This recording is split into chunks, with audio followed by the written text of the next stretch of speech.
É a cidade mais nacional do Brasil. É por isso que as Olimpíadas foram no Rio e a final do Mundial também.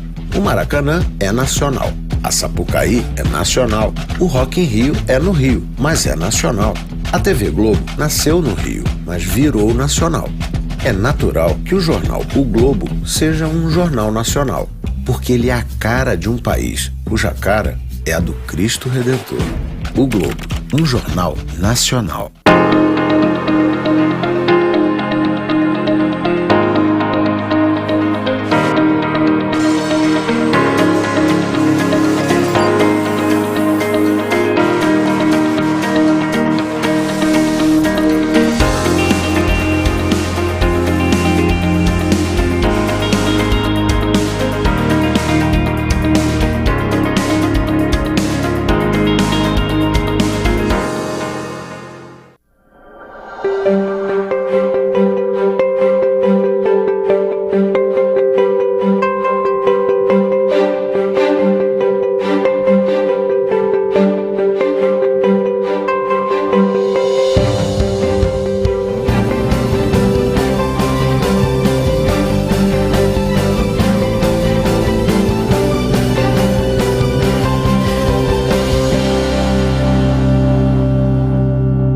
Ministério do Turismo e a Associação Casa Azul apresentam 20ª Flip Festa Literária Internacional de Paraty. O projeto conta com benefício da Lei Federal de Incentivo à Cultura. Vale Mais Cultura. Tem patrocínio oficial do Instituto Cultural Vale. Patrocínio Itaú. Copatrocínio O Globo. Apoio Esquilo, Mac Móveis, Prefeitura de Paraty, Globo Livros, Unigel, CQSFV Advogados e Oceana. Concepção Associação Casa Azul. E realização Secretaria Especial da Cultura, Ministério do Turismo, Pátria Amada Brasil, Governo Federal.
Vim para Paraty em 2011 e o meu contato mais significativo com a Flip, na verdade, acontece em 2017. Até então eu participava da festa, participava das casas parceiras, assim, como turista, digamos assim, Mas em 2017, que foi a Flip que ficou conhecida como Flip Preta, que foi logo depois da manifestação que teve das intelectuais negras, reivindicando esse espaço, de militância mesmo, reivindicando esse espaço de presença de escritores negros. E aí em 2017 acontece essa virada, que tem uma presença né, considerada assim, de escritores convidados negros e o público também, né? O Paraty foi tomado assim, de um público preto. E eu acho que foi essa flip que me impactou bastante, porque eu consegui ter referências, né? Eu consegui ver significado para mim na flip, né? Eu consegui ver escritores negros e eu estava vindo de um processo que eu tinha resgatado minha escrita, tinha resgatado minhas poesias, estava começando a escrever novamente ali por volta de 2016. Eu havia participado de um prêmio do Sesc. Eu fui finalista com uma poesia. Então essa flip, para mim, ela como se ela me abrisse um caminho, me mostrasse um caminho possível, digamos assim, né? A partir dessa flip eu comecei a perceber que era possível enveredar por essa trajetória da escrita, né? Porque eu vi que tinha escritoras pretas que estavam ali no palco. Enfim, teve um episódio, né, que foi muito marcante, que foi da professora Diva, né, na mesa com Lázaro Ramos, que foi para mim muito marcante. Eu desabei ali, eu acredito que muitas pessoas choraram bastante. Então foi uma flip que marcou muito e significou para mim um caminho aberto, né? Demorei um pouco ainda, né, a dar os primeiros passos aí na escrita, mas a minha relação com a literatura, a minha relação com a escrita, a minha relação com a minha vida profissional mudou completamente a partir dessa flip. Flip 20 anos. Vidas que transformam lugares, que transformam pessoas. Escreva conosco essa história. Faça parte da Rede Amiga da Flip para continuarmos transformando juntos os próximos 20 anos. Acesse flip.org.br e faça sua doação.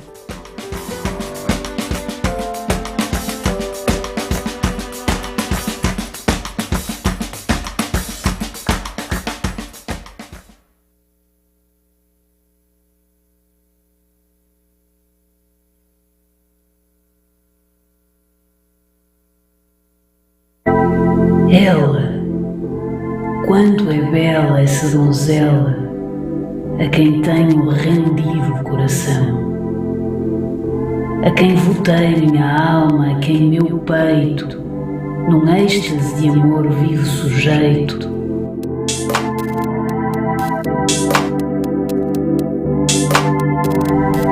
Seu nome,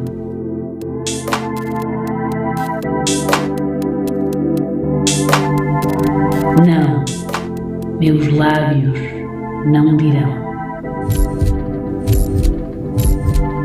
Ela, minha estrela viva e bela, que ameiga meu sofrer, minha aflição, que transmuda meu pranto em mago riso, que da terra me leva ao paraíso.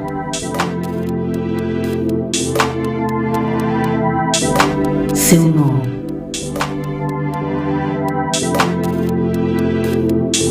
oh, meus lábios não dirão. Ela, virgem bela, tão singela como os anjos de Deus. Ela, oh, não, jamais o saberá na terra alguém de meus lábios o nome que ela tem. Que esse nome meus lábios não dirão.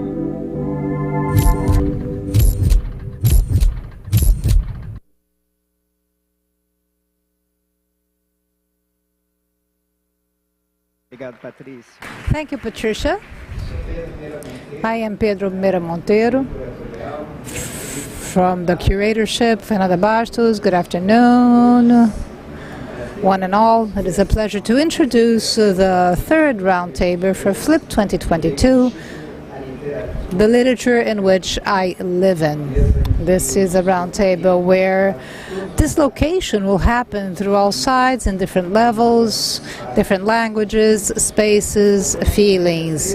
We have three writers, wonderful writers here, Bessora, Bensimon and Prisca Agustoni, and I would like to invite the three of them to take their places and to mediate this roundtable.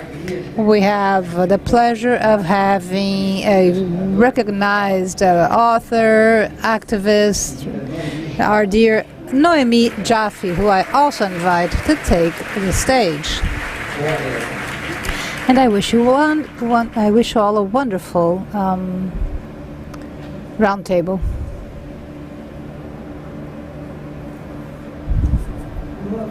Hello? Yes, it's working, right? Good morning, all of you, one and all. Thank you so much for being here. It's such a pleasure to be here, to welcome all of you and these three authors, wonderful authors, as Pedro said. First, I would like to introduce the three of them, and then I will start with my first question.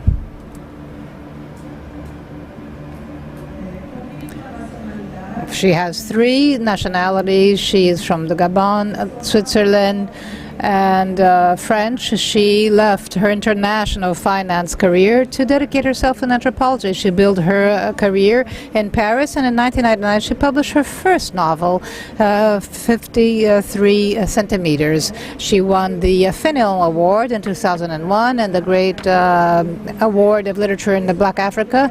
In 2007 she has written short stories and also comic strips.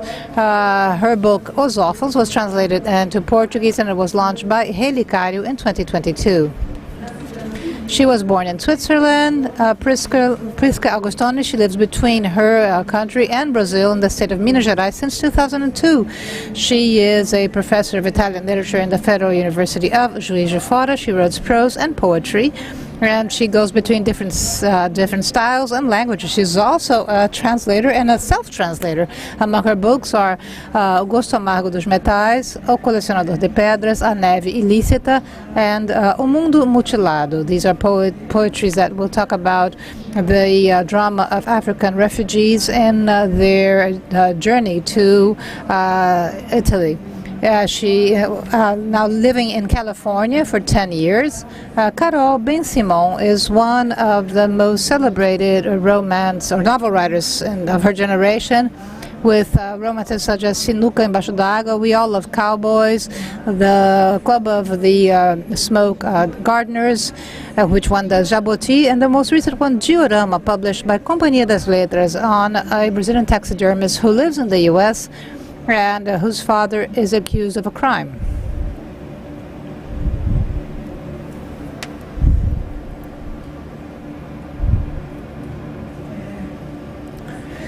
Of the three works represented here in this round table, written by these three authors of different origins, different areas, Bessora from Gabon, Switzerland and France, Prisca Agustoni, Switzerland and Brazil, and Carol Bensimon, Brazil and the United States.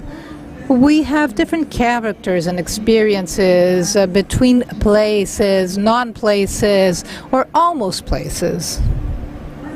But in none of these works there are lives that are truly rooted, be it by choice, by necessity, by the need to flee, by coercion, or just by the strength of survival and despair.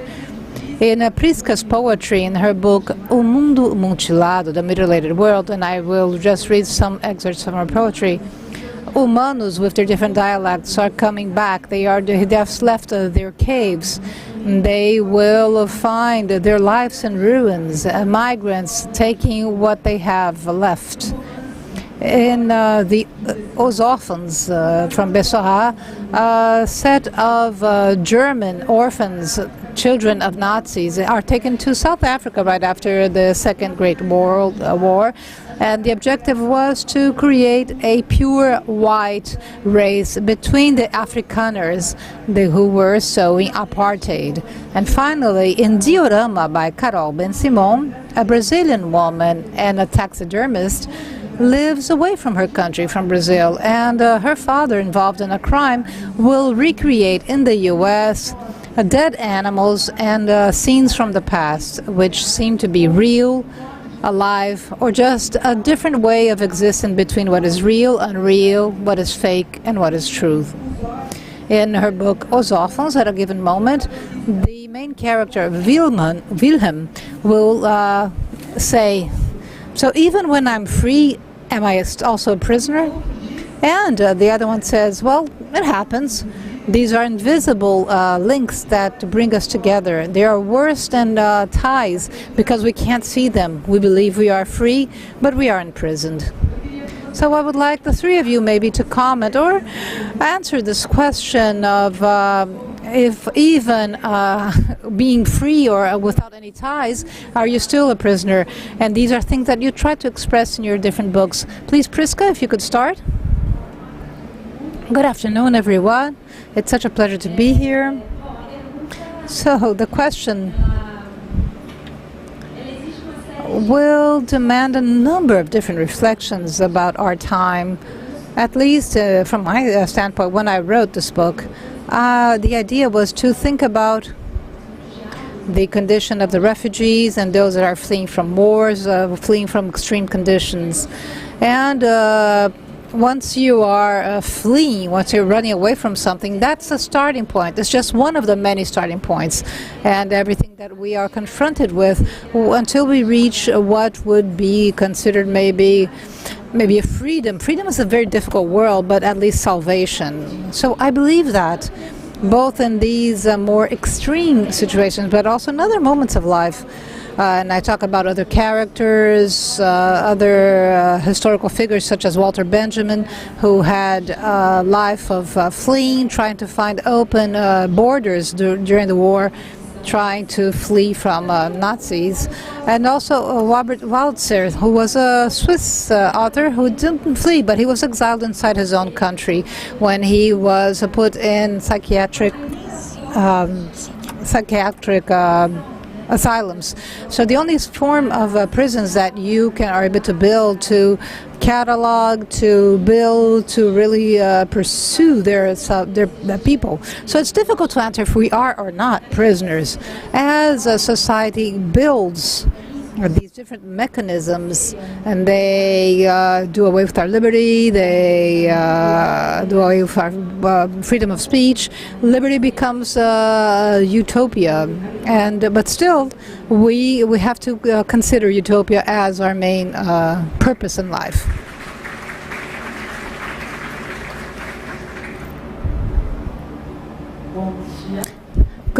Good morning. I'm sorry for my accent. I would just wish to say good morning in your own language. However, with regards to the orphans, I talked about indoctrination, and with these children who arrive weak, and the interest of having these small children who are still let's say naive in terms of education, the education with a given value. And this is just the... And so so they are educated, and they are being raised in a society in which they think it's a democratic society. They think that they have to believe that it is a free society. And we all have this tendency when we are educated in a family, when we're raised in a family or in a country, we have a tendency of trusting our families, trusting our relatives, our parents, our government, and not question what is happening on, or the rules that are being given to us, because they seem normal to us, they seem mainstream. So the interest of the orphans is that they are found actually in an authoritarian regime, within an ideology that is similar to that of Nazism, because it is the apartheid ideology. But still, they rebel, and they become aware of the absence of freedom, and they will exercise a freedom in rebelling against laws that are trying to be imposed upon them.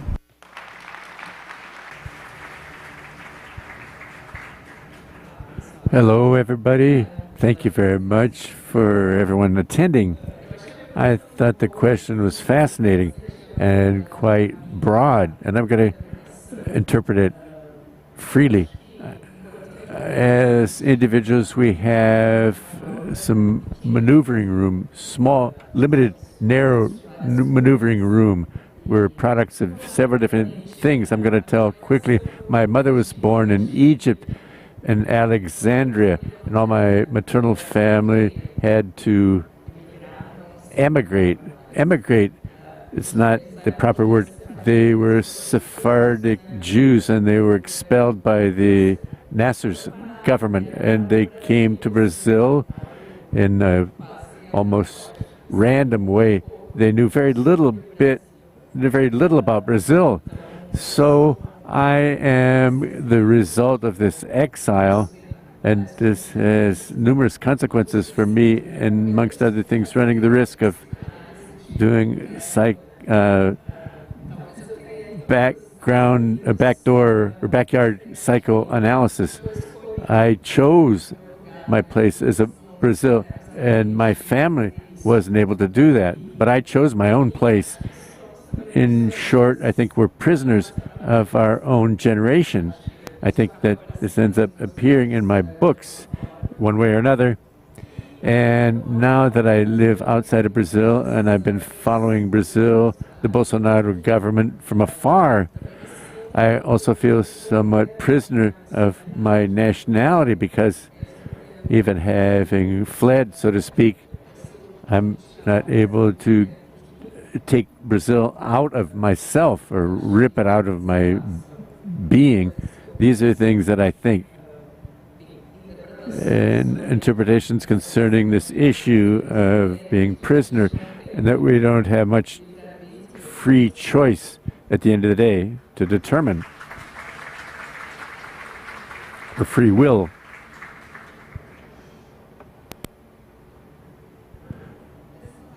Bessora, just like your characters from the book The Orphans, you also spent and passed through several different places and spent time there. Perhaps we could also say concerning you that you are also a countryless person or an exiled person. But I'd like to know, if even speaking about freedom, if you think that exile is an option or necessity, whether one or the other can also be something that is liberating.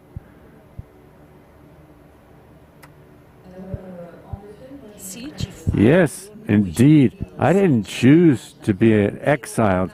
I was born in Belgium. My father is black from Gabon, and my mother is Swiss, white Swiss, a mixture of Polish, French. We're several different brothers and sisters. So in my same family, we don't all have the same colors. So for me, color was never an issue in my own family, because we have several different colors in my family. Afterwards, I took a flight when I was 2 months old. Did not go too far. I went to Switzerland. I lived in several different countries in Europe, a little bit in the United States too, after which in Africa, I don't know, South America, not at all, not a bit, even though my daughter has a father who grew up in Sao Paulo and who's Mexican. So I kind of dropped out of the clear blue sky for me since childhood. I don't know if this gave me a certain degree of freedom, but what I can say is that today, myself as a writer, I exercise my empathy. For me, writing is a pretext for freedom of expression, for freedom of creation, and it allows me to have the experience of living the experience of people who are not myself, who are far from me. For example, I do this with relation to The Orphans, my book, because I'm not an orphan myself. I'm not the daughter of Nazi officers. Nevertheless, I visited South Africa to meet these orphans, to approach them and to be able to transform this story and make it into a fiction.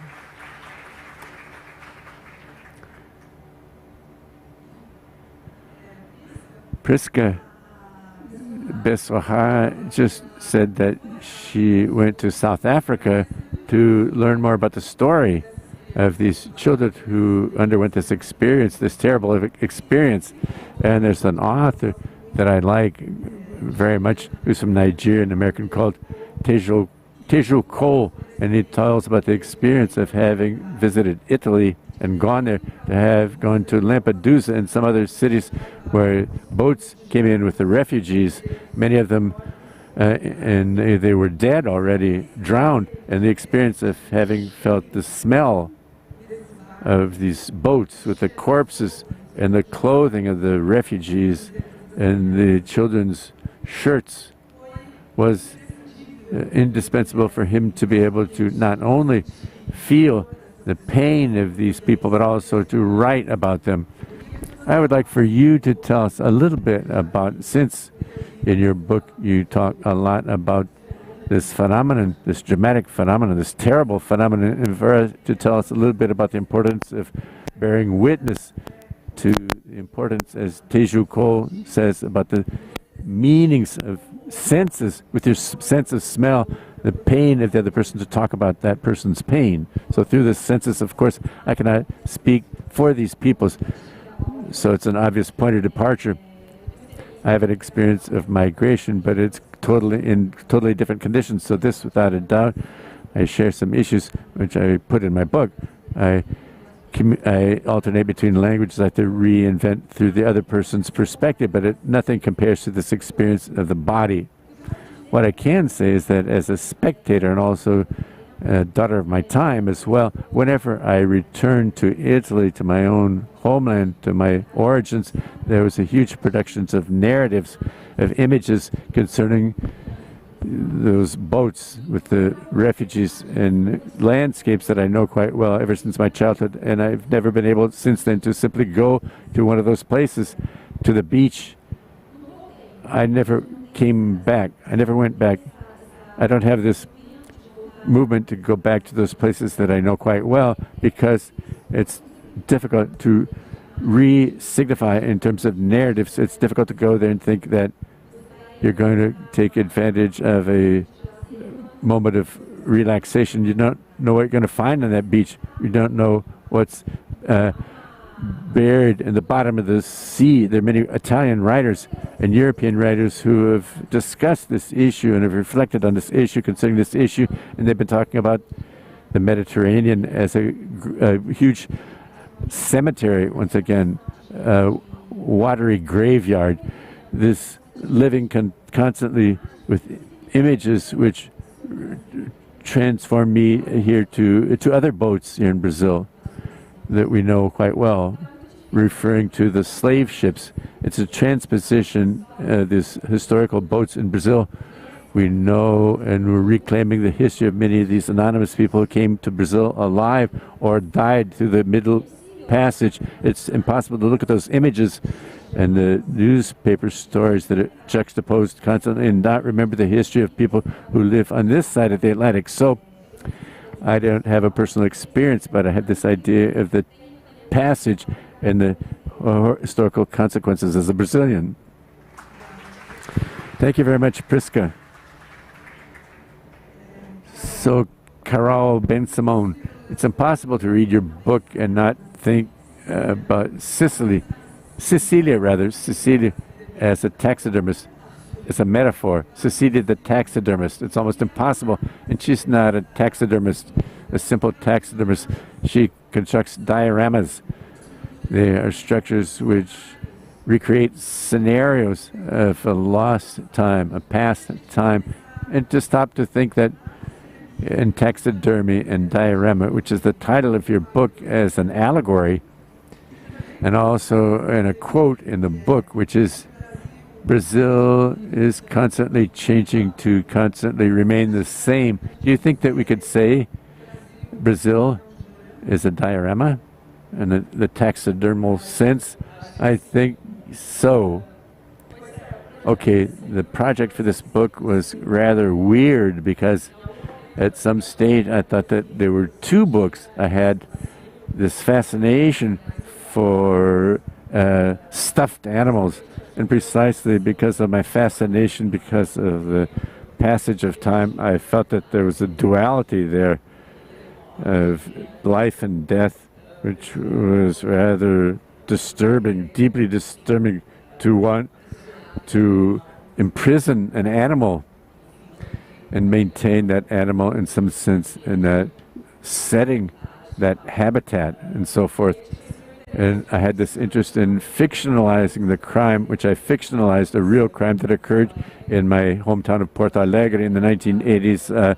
State councilman, or state representative, was accused of killing another state representative, and Cecilia, the taxidermist, was the daughter of the accused. But the connection between this woman who stuffs animals and this crime happened in a symbolic, metaphoric way. And I wanted to problematize things and touch on sensitive issues from the environment, the planetary crisis in some way. And I thought that it made sense to mix these stories together. One of the first things that made me say, okay, this is going to all fit together, was that researching the issue of dioramas, which are these showcases with stuffed animals and the recreation of their natural habitat, so to speak. I discovered that oftentimes those families of animals, actually, they were a fallacy, a fake families. The humans' view of the family nucleus, the core family, the traditional family, so to speak, portrayed there. So there's this story, there's this diorama showing the bears, but actually these bears, the adult male, because he can even eat his cubs and offspring, so the female bear, the cow, flees her mate with the cubs, so that because the father ends up eating the cubs otherwise. Okay, Bessora, your book tells such a different story, such an amazing story. It's unusual. We don't normally think of Nazi orphans. We think more about the orphans of the victims of the Nazis and not the orphans of the perpetrators. But it's amazing how their story is terrible as well. And especially these orphans who are being sent to spread the Aryan race and to continue with the Nazi grand project. Tell us a little bit about your research work, because it must have been very excruciating.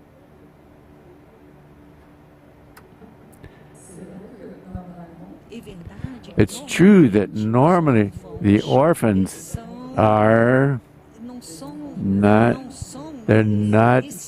these orphans are not the same, because they're part of Nazism, but they were symbols of apartheid. I didn't know this story, but one night I heard a commentary on television late at night.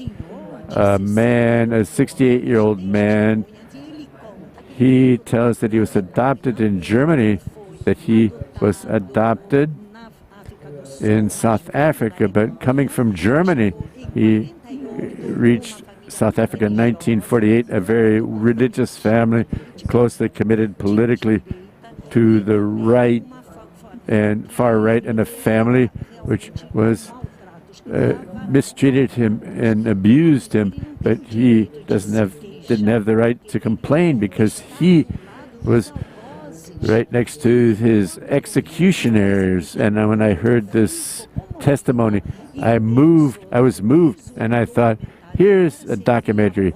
It would be good now to build a fiction, because when the historical elements enter into fiction, this means that they enter into the collective memory. Therefore, I decided to go after Peter. I went to South Africa and I studied to find his address, Peter, like a detective, a private eye. And finally, I knocked on Peter's door and he was there. He opened the door to me. I said that I had just traveled 10,000 kilometers to meet him and to write a novel. And we met several times, and he gave me several different interviews, and he provided documents. There was a very warm understanding between two of us. He confided in me, and I published this novel, which I was able to send to him before he died, because unfortunately he died because of cancer last March. But the fact is that there was a documentary and later a novel was something that was extremely important for Peter from the point of individual point of view, but also for the collective memory.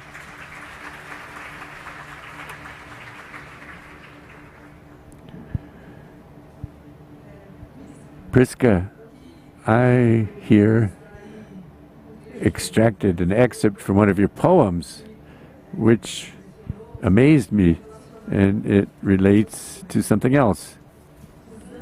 The anti-humans have fear grafts. Their roots are like knives in an arid and barren body.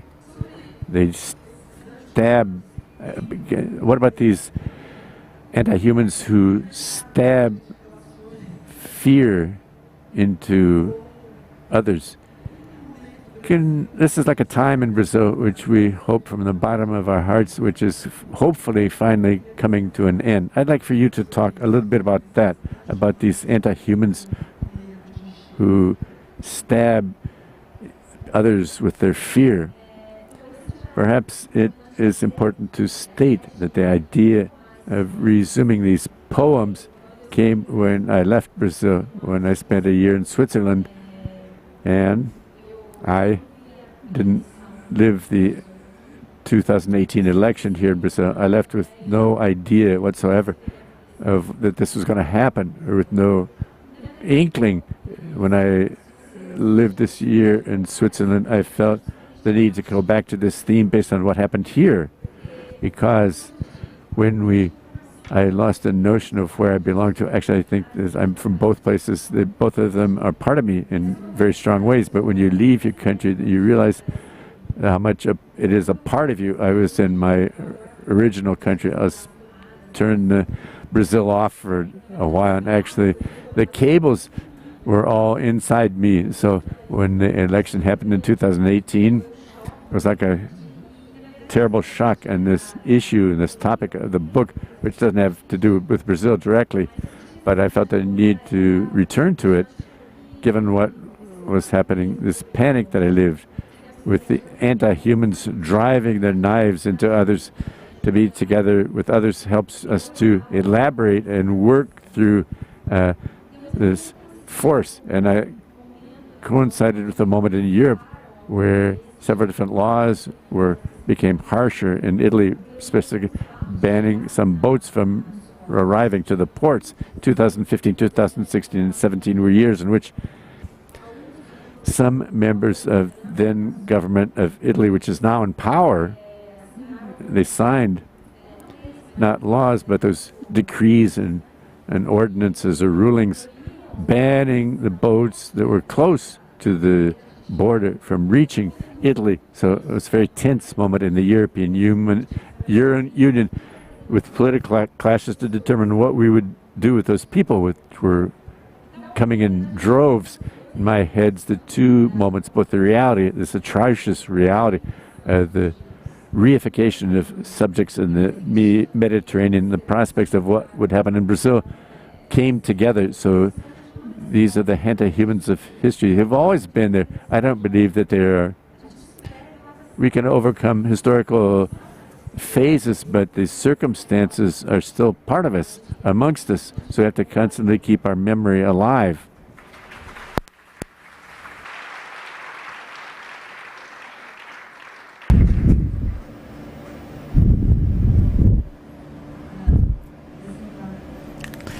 Bessora. In a given moment, your book, The Orphans, Les Orphelins, the protagonist, Wilhelm, says the following.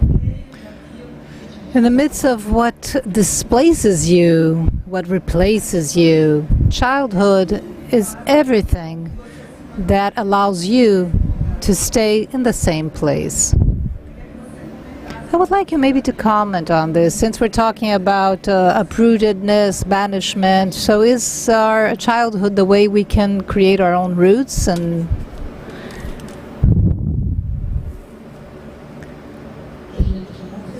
I have the impression that the gentleman who inspired this story, his first exile was the exile from his infancy, from his childhood. I'm under the impression that his first exile was that of childhood.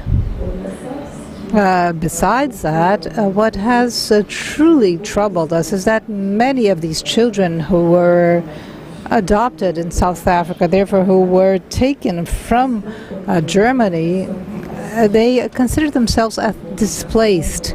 And for a great number among them, it is very important to go back to Germany, to obtain a German nationality, also to be considered as someone that is a dislocated person, because they felt like they were objects that were just thrown away like objects, or be thrown around like in the service of ideologies. Because actually they were born in Germany, they were blondes with blue eyes, their parents were Nazi authorities, but they were in this trapped in the story that was not theirs. And what happens with them in South Africa is the same thing. They feel so foreign to this whole story that they become friends with the black. That is actually forbidden at the time.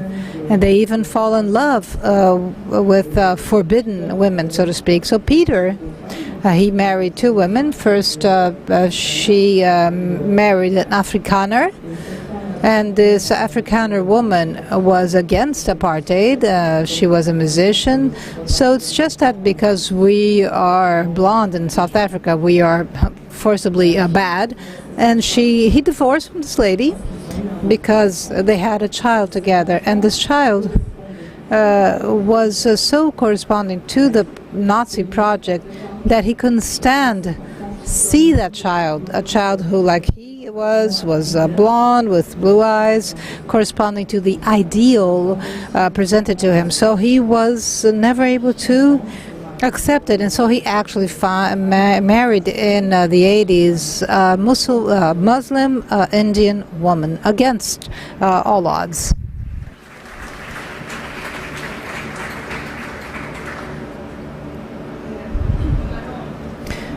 Carol, still referring to the diorama and taxidermists as a metaphor, I was considering if maybe because to write your book you had to do a research on a crime that actually happened and to create this character and the diorama. Is the literature also a diorama, wouldn't you say? Because you have to go to the past and you rebuild the scenario, which at the end of the day seems real but isn't, as a diorama.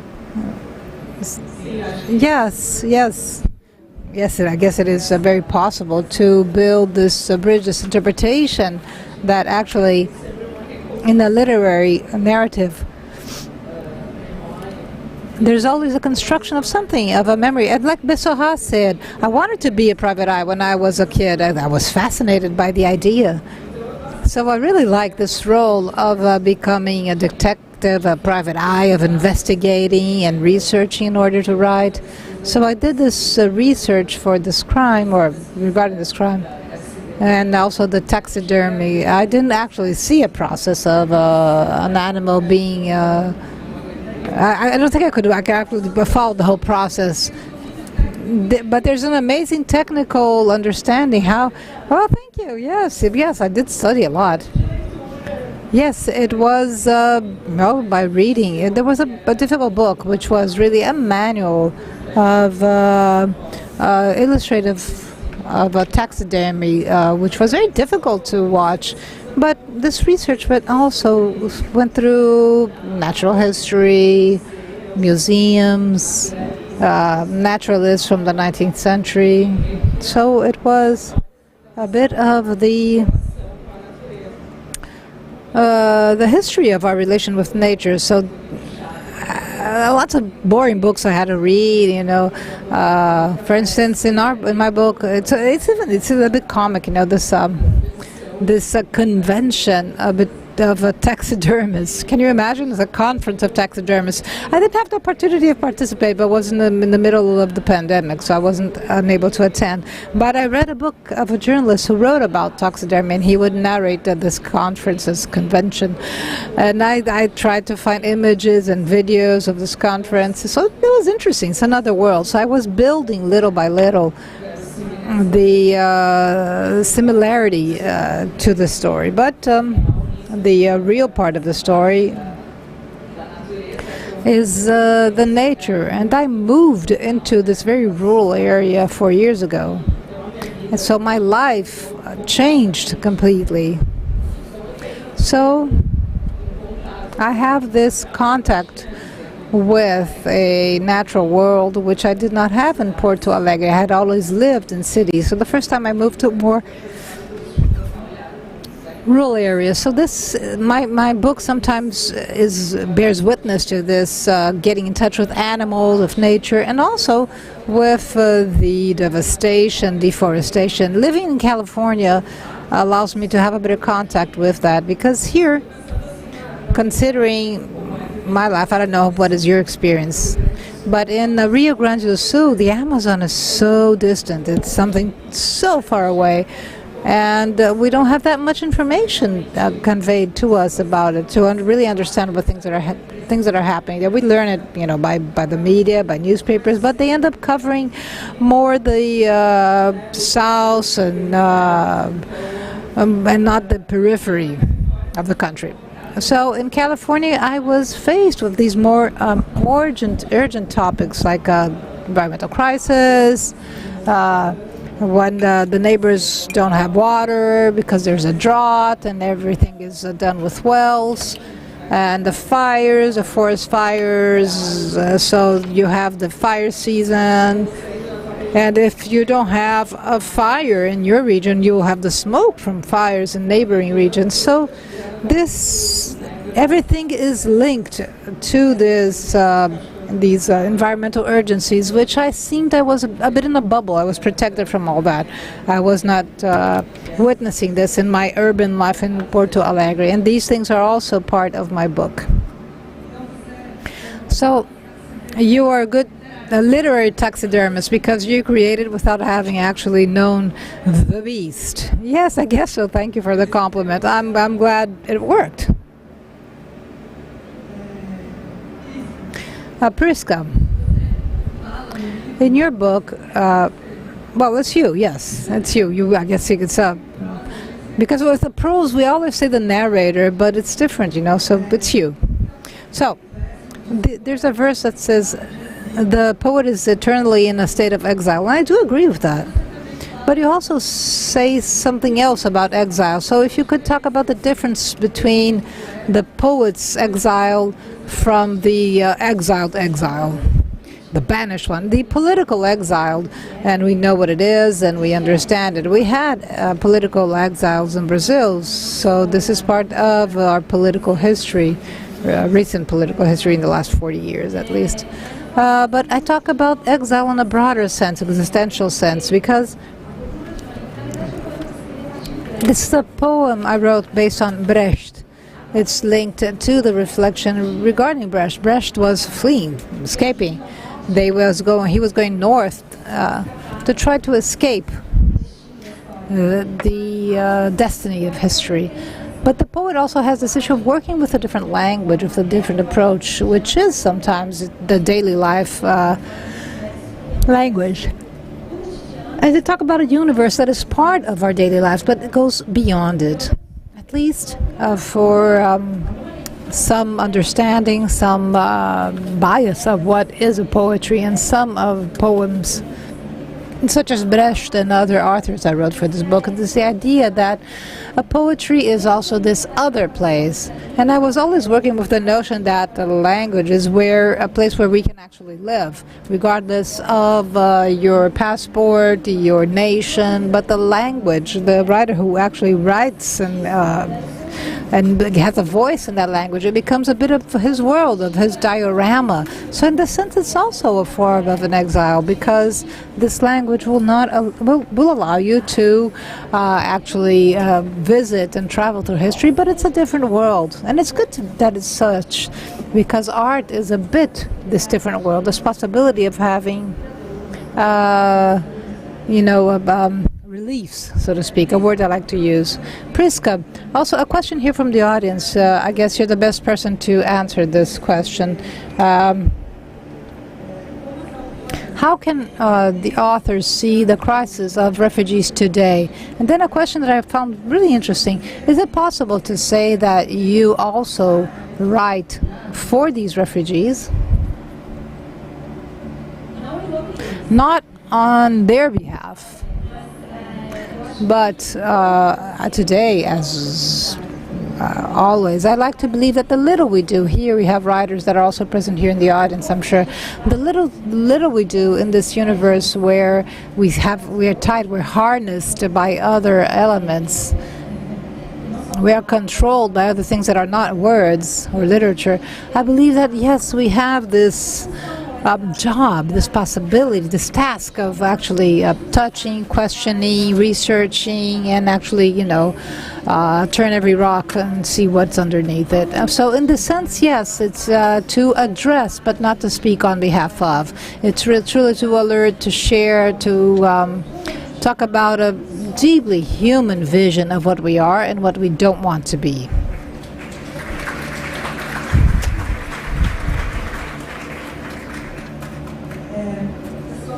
Bessora. So these are two brothers. These are two brothers, a boy and a girl. They're taken to South Africa. The boy reacts in a more rebellious manner than the girl. And she tries to please a family where she is being welcomed, but this is a very racist family. And this girl, and it's not spoiler, okay? It's really in the beginning of the book, so no spoilers here. Well, not that much in the beginning, but at least, well, it's not a spoiler. It's part of the story. And she believes, and she finds herself gay. She outs herself as a gay woman. So could you maybe talk about this, if this different behavior in terms of having, she is less rebellious than her brother. She rebels less against his family. Do you think that this has to do with the difficulty that she confronts in herself of being gay? Do you think that made a difference? Oh, well, this is a true story. Once I went back to France with all the documents, the research, the interviews, and decided to write a novel. And I decided to say, well, how am I going to tell the story? In the beginning, I started to do a diary, a fake diary, written by a girl. But I was missing something. And then finally I asked myself, well, you know what? I'm going to tell the story of these twins. At least I will have two different standpoints, two different ways of seeing things that are for people who have never heard about South Africa and these adoptions, and people that wanted to go back to Germany to retrieve their family. And from the standpoint of Barbara, well, she is not really thrilled to be there, but she has no choice, so she tries to adapt, she tries to integrate and respect the laws, the local laws. And the local laws is apartheid. And the apartheid is it's not really the true separation between the black, the white, the Indians, and mixed race. It's also, it is forbidden to be homosexuals. And this is part of the law that was in effect during apartheid. And then Barbara is in love with the same girl that his brother is in love with. So she finds out that she has a desire for women. And it's difficult because she hates herself. She hates to be homosexual since it is forbidden. And she hates herself so much that she cuts herself. She scars her skin. She cuts her skin. And this is something that we have to learn how to accept in order to exercise our own freedom.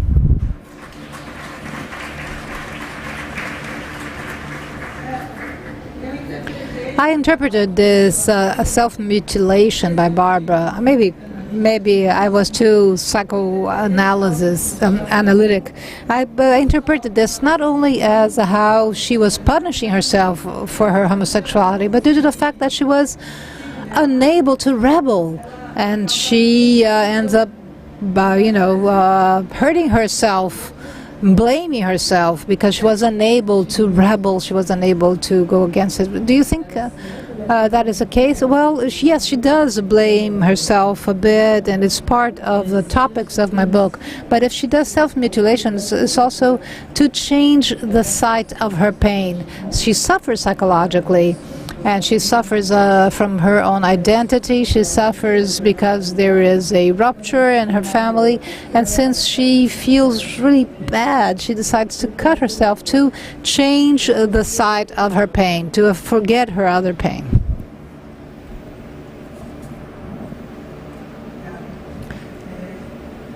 So there's a question from the audience for you, addressed to you, Bensimon, Carol Bensimon. How do you deal with the issue of identity as a writer, writing in Portuguese but living a reality from other countries? Is there, do you feel that you have an imposter syndrome? Oh, what do you mean? But, well, it's a cliche of saying that, the language is my nation, so this is enough. For me, at least. But it is, but being very candid, it's always an issue, yes. Because in my last two books, there was a lot from the U.S. in my books. In the Clube Jardineira de Fumata, the Smoke Gardeners Club, the place where they cultivate lots of pot in the north of California. So it's part of the counterculture in California. A diorama has the U.S. because these characters lived there for many years, but this is the most Brazilian of my books. Not only because they pass most of the time in Porto Alegre, considering past and present, but because it deals or tackles more political issues, Brazil, political issues, and as Noemi said, in the beginning, Brazil always changes to remain the same. So we're talking about the 80s, but it's as if we're talking about now, very current, something that hasn't changed that much. But as I was saying, this is, yes, a question to have this daily life in the U.S., which I understand is very separated or distant from the daily lives of my readers in Brazil, and always a crisis in me. Say, well, will I be able to communicate with these people? But still, this is something that I will say, oh, come on, forget it, it's not that. But of course, I stop and think about it. I'll try to avoid to have the U.S. Trespassing everything I write. But of course, it will probably be involving some dislocation, some displacement. So I might bring something from the family issues of Egypt and the U.S. and Brazil. They're not Egyptians because they never had Egyptian nationality, but at least from these Sephardi Jews dislocating and moving into Brazil. So this is something that I guess it's part of my writing, the way of these narratives of dislocations, of being between places. I am unable to escape from that.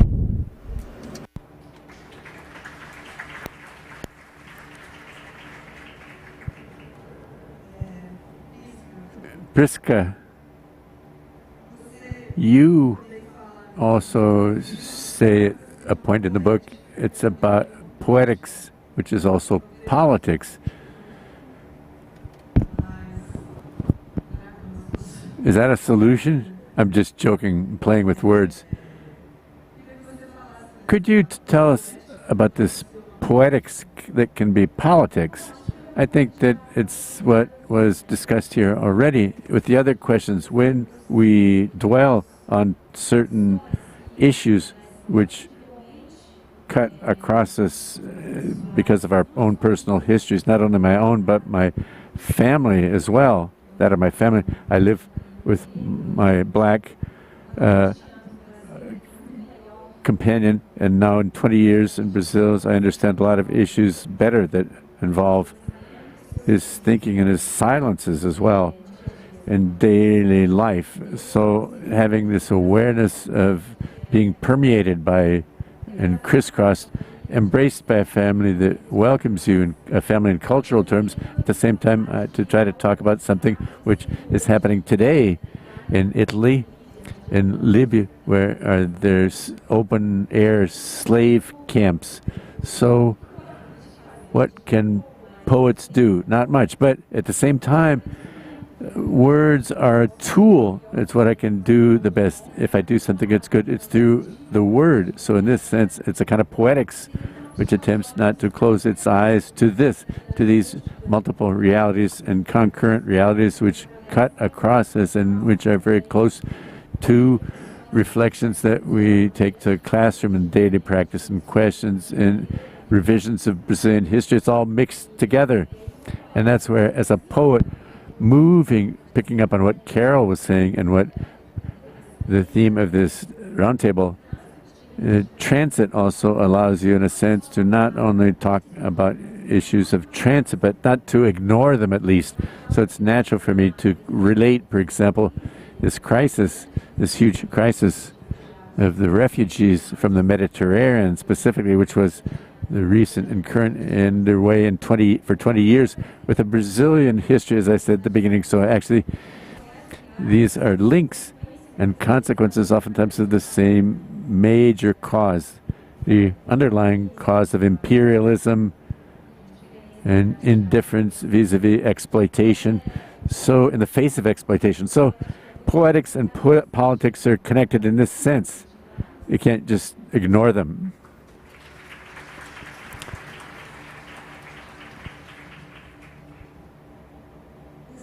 Bessora, the story in your book takes place in the 1940s and 1950s. Do you believe that it could repeat today, the same story? So stories of children, displaced children, exist all over the world, and there's this notion, idea that things continue, that people think that it's possible to take children and displace them, take them to other countries, other families, and with no consequences, with no negative consequences for the issue. The issue of displacement is extremely important because it's like a coin with two sides. The displacement that's imposed on you, but there's also the fact that we humans, we always are moving. All of us have ancestors who came from other continents, who came despite them or against or by free will. Human beings have always moved, and the refugees that we talked about before, they are also displaced because they have no choice, and it's our human condition when we're facing a danger, a risk of death, giving the peril of not having what to eat. This means that we move, and this is extremely interesting because what we call refugees or migrants, when they talk about themselves, they define themselves as adventurers. They don't say, I'm a refugee, I'm a migrant. They're adventurers. It used to be that the being displaced was almost natural. Moving, of course. This raises concerns when populations met. They wanted to exterminate each other. That was not a good thing either, but ever since we've fabricated national identities, ever since we became sedentary, suddenly this is normal to move, and suddenly we talk about refugees and migrants and letting them drown in the Mediterranean Sea. This shows that our societies are sick, that the nation states are sick, and that our national identities are sick.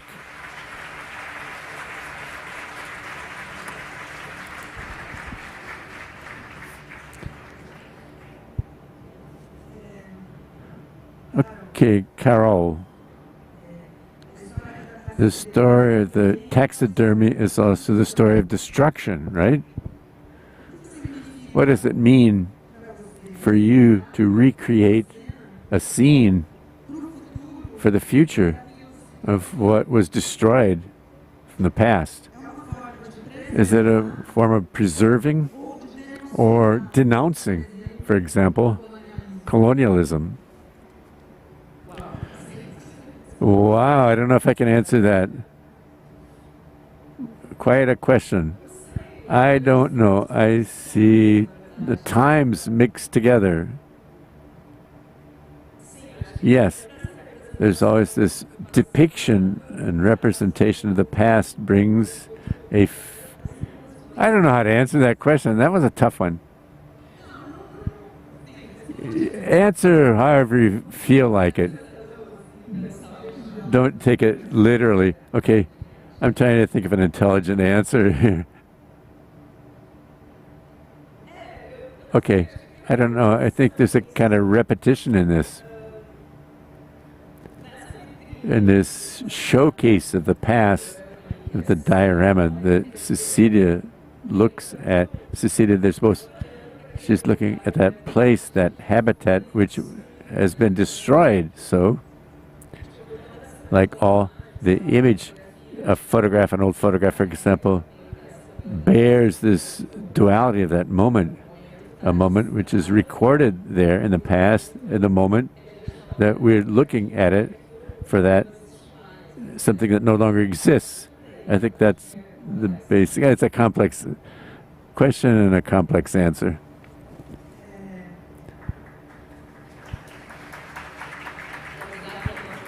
Thank you to the audience for supporting me on that. Prisca is talking about memory. There's a question here concerning memory. I think that it's a great question for you. What's the importance of oblivion for you and forgetting for people who write about poetry? And there's an extension to that question, but I can't read the handwriting and decipher it here. So what's the importance of forgetting for people who write about exile, not poetry? I think it's the importance of memory, for example, of elaborating and working through. I don't know, I was reflecting on memory when they asked you, I wonder if memory is somewhat distorted.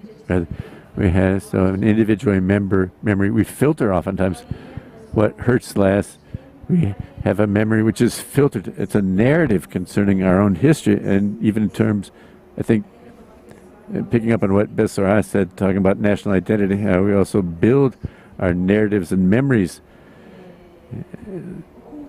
and hide others. So forgetting for people who are in exile, forgetting for contemporaneity, I think that I believe we have to do work it the other way around to reclaim the various different memories, the plural memories of a country, for example, like Brazil, for example, of those who could not speak in history, who were prohibited from speaking or writing. But more than talking about silence and oblivion, I talk about memory, the need as never before to not sweep under the rug our traumas and our histories.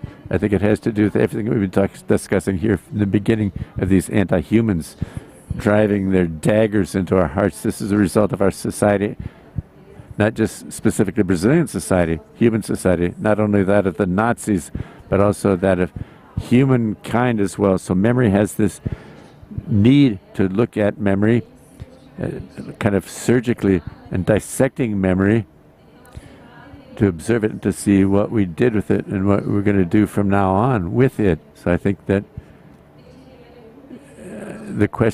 memory that needs to be on stage is the lead character, protagonist.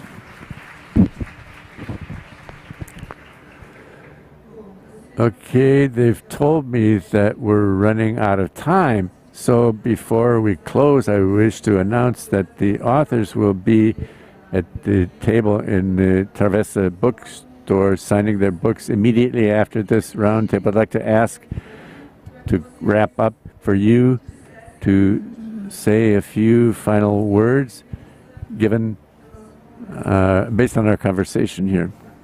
Bessora, you can begin. So I don't know either if I will be able to answer intelligently your question, but at least I wish to say that I was very happy to have shared this experience with you today. I'm ashamed because I can't speak Portuguese, your language, and I hope that, and I want to thank the simultaneous translators who allowed us to exchange and communicate with each other so freely. My final words, I'm going to pick up on what Prisca just said. I think that oblivion has a role, individually speaking, perhaps not collectively, but I see people, exiles and refugees, people who underwent a trauma, perhaps they aren't able to speak about that or to tell this story, and it's up to the next generation or even the third generation to record that and to pick up on it and reclaim it and move forward with it, so that this individual thing, but of course that we should not collectively, we should not forget the collective choices. And thank you for your attendance and presence. It's a huge joy to be here with you all at FLIP. I also want to thank you for the invitation and the opportunity to share this moment of such in-depth reflections with three writers, and I learned so much from you. So a wonderful FLIP for everybody.